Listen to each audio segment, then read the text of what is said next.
In front of me is Doogee X97 Pro, and today I would like to show you how you can use one-handed mode.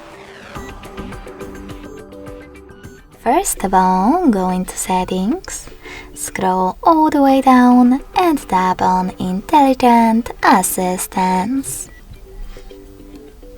Then scroll all the way down and tap on Single Hand Mode. Following that, click on this gray sweater next to one-handed operation in order to activate it. Lastly, just swipe across your navigation bar. So when I do that, as you can see, one-handed mode is now on. If you wish to go back, just tap on this blank area.